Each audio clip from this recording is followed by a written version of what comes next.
그럼 빨리 이력서 놓고 취업 준비 다시 해 라고 이야기를 했대요. 아니 그러면은 해야 되잖아요. 근데 갑자기 남편이 근데 내가 안 벌어도 자기가 잘 버니까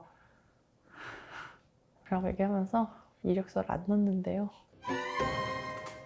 안녕하세요. 여러분의 입장에 맞는 맞춤 솔루션을 제시해드리는 양나래 변호사입니다. 여러분, 요즘에는 거의 성별에 대한 그 고정관념이 많이 사라지지 않았습니까? 그래서 뭐 맞벌이를 하는 분도 많고 아니면 아내가 열심히 일을 하면 남편은 내조하고 이런 부부들도 많이 늘어나고 있고요. 그런데 아직 그 성 역할을 잘 받아들이지 못하는 누군가 때문에 갈등이 커진 부부가 있다고 합니다. 어떤 내용일지 바로 시작해 보도록 하겠습니다.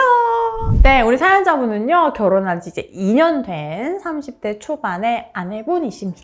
우리 아내분은 결혼하고 나서 뭐 아주 행복하게 잘 지내셨다고 해요. 그래서 끝내고 싶은데. 결혼하고 나서 사실 아이는 천천히 가질까 하는 생각도 있었는데 의도치 않게 임신이 일찍 되어서 그래 그러면 우리에게 찾아온 소중한 생명을 잘 키워보자 라고 하시는 거죠. 그런데 당연히 아이를 임신하고 출산하면 이후에 아이를 어떻게 양육할 것인가에 대해서 고민이 많아지잖아요. 그런데 우리 사연자분의 남편분이 나는 솔직히 회사에서 일하는 것보다 집에서 빨래하고 밥하고 애기 키우고 이러는 게 더 적성에 맞는 것 같아 라고 이야기를 했다고 해요. 우리 아내분도 진지하게 고민을 해봤는데 사실 우리 사연자분의 부부의 경우에는 아내분의 소득이 남편보다 훨씬 높았고 세후로 수령하는 금액으로 한 150만 원 정도 아내분이 더 높았대요. 그래서 남편도 집안일을 곧잘 하고 음식도 좀 잘하고 그리고 아이를 출산한 이후에 양육을 보조해 주기에는 양가 부모님들께서 조금 나이도 있으시고 또 아이 키우는 거를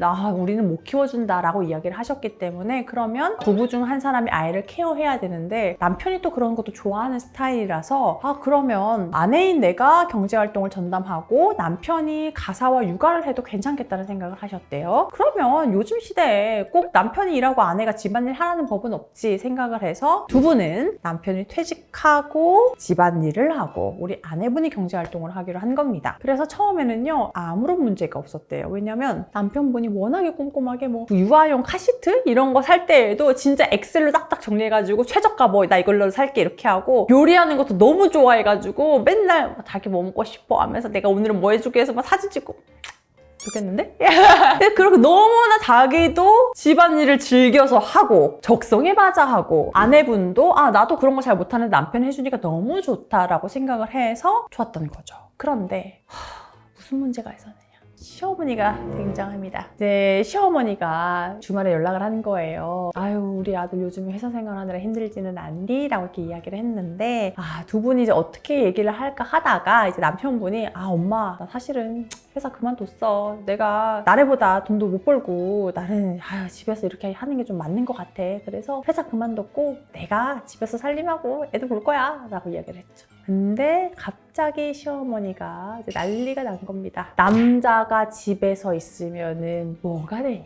우리 아들 체면 깎이는 일이고 우리 아들이 도대체 뭐가 모자라서 집에서 이렇게 살림을 하는지 모르겠다라는 이야기를 하기 시작한 거죠. 처음에는 남편도 엄마 왜 그래. 우리가 그렇게 하고 싶어서 결정한 건데 나 그리고 그런 게 좋아 라고 이야기를 했는데 시어머니가 그 사실을 알게 된 날로부터 매일 전화를 하고 주말마다 집에 맨날 찾아와서 왜 어디 하나 빠지는 거 없는 내 아들이 집안에서 이러고 있는지 모르겠다라고 온갖 일장연설을 하면서 짜증을 내기 시작하니까 남편도 이제는 엄마한테 뭐 항변을 하거나 엄마를 말리기는커녕 또 화가 나네요. 그 엄마의 말에 휘둘리기 시작했다고 합니다. 똑같이 회사는 안 다니고 있거든요. 그런데 음식을 그렇게 열심히 하던 남편이 진짜 나도 내가 집에서 음식만 하니까 좀 우울한 것 같아 하면서 갑자기 다 배달 음식 시키고요. 빨래, 청소 이런 것도요 그냥 대충 하기 시작했다고 합니다.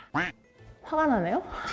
아니 그렇다 보니까 우리 아내분 입장에서는 화가 안 나나요? 당연히 화가 나죠. 그래서 그래 알겠다. 당신이 어머님 말대로 집안일 이렇게 하는 게 또 싫고 자꾸 그 얘기가 신경 쓰이면 어쩔 수 없지. 그러면 당신도 다시 회사 취업해서 일하고 우리는 뭐 시터님 구해가지고 애기 뭐 양육을 하든지 이렇게 하자. 그럼 빨리 이력서 놓고 취업 준비 다시 해 라고 이야기를 했대요. 아니 그러면은 해야 되잖아요. 근데 갑자기 남편이 근데 내가 안 벌어도 자기가 잘 버니까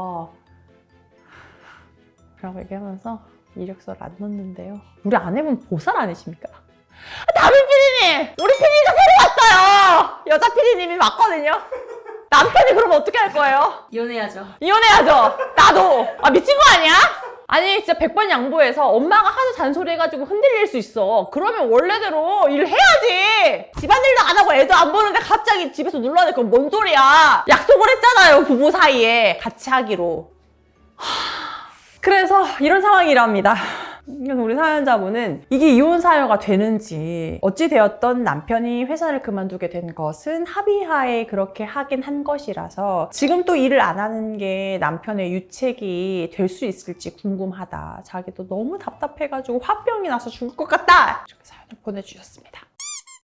우리 사연자분이 이렇게 사연 보내주셨는데요. 너무 화가 나서 이혼 사유가 되는지 궁금하다고 사연을 보내주셨지만 또 사연의 말미에 어떤 이야기도 해주셨냐면 이혼 사유가 되는지도 궁금하면서도 아이가 이제 태어났잖아요. 아이가 진짜 아직 너무 어리기 때문에 그러니까 봐보세요. 아내분은 출산하자마자 복직을 했던 거예요. 그러니까 아이가 태어난 지 얼마 안 됐고 아내분이 무리해서 복직을 해서 이렇게 하고 있고 그런데 이제 너무 답답한데 또 이혼을 바로 선택하자니 그건 또 아닌 것 같고 이혼 사유가 되는지는 또 궁금하고 정말 그냥 아주 여러 가지 감정이 동시에 든다 이렇게 하셨거든요. 자, 일단은 두 분이 합의하에 아내분이 경제활동을 하기로 했다고 하더라도 그 대전제는 집안일을 남편분이 전담하기로 한 것이었어요. 그런데 갑자기 남편분이 우리 엄마가 그렇게 하지 말래 이렇게 하면서 약속을 깨트린 것은 그쪽이잖아요. 그렇기 때문에 그런 전후 사정에 대한 증거 자료가 있으면 당연히 이혼 사유가 될 수 있다고는 생각합니다. 그런데 당연히 저였어도 그 상황이면 너무 이혼하고 싶고 우리 다빈 PD님도 이혼하고 싶고 우리였으면 이혼하고 싶은 마음이 들지만 또 이혼이라는 것이 쉽게 결정하기가 참 어렵습니다. 또 아이가 아직 어리고 그래서 제 생각에는요. 이 영상을 그냥 남편분 보여주세요. 남편분 정신 차리세요. 잘못된 거예요. 그래서 이게 좀 객관적으로 잘못됐다는 사실을 인지를 하고 개선하려는 노력이 필요할 것 같고요. 이건 이혼 사유가 될 수 있다. 내가 이혼을 고민할 정도로 당신의 행동은 잘못되었고 나는 이걸 개선하지 않으면 정말로 이혼할 거야 라고 아주 확실하게 지금 남편분이 뭔가 믿는 구석이 있는 것 같아요. 우리 아내는 내가 이렇게 해도 이혼 안 할 거야 라는 믿음이 있으니까 약간 어떻게 보면 버팅기는 거거든요. 그래서 매우 진지하고 단호하게 이게 개선되지 않으면 나는 이혼을 할 거다라고 명확한 의사 전달을 하시고요. 그게 개선되지 않으면 그때 이혼을 고민하셔도 늦지 않을 것 같습니다. 어찌되었든 남편분이 처음부터 그랬던 것은 아니잖아요. 시어머니가 개입하기 시작하면서 진짜 그런가 하면서 그 말에 휘둘린 것이지 처음부터 약속을 지키지 않았던 것은 아니기 때문에 그런 부분을 조금 고려하셔서 마지막 최후 통첩을 한번 보내보시고 그래도 개선되는 게 없으면 그때 신중하게 이혼을 고민하셔도 되지 않을까 이렇게 생각을 합니다. 네, 제가 오늘 이렇게 여러분께 사연 소개해드렸는데요. 이 영상을 우리 사연자분의 남편분께서 보실 수도 있으니까요. 따끔하게 댓글 남겨주시고 두 분이 어떻게 하면 관계를 회복할 수 있을지에 대한 또 의견이 있으시다면 그것도 댓글로 남겨주시면 좋을 것 같습니다. 오늘 영상 도움되셨다면 좋아요, 구독, 알림 설정 부탁드리겠습니다. 감사합니다.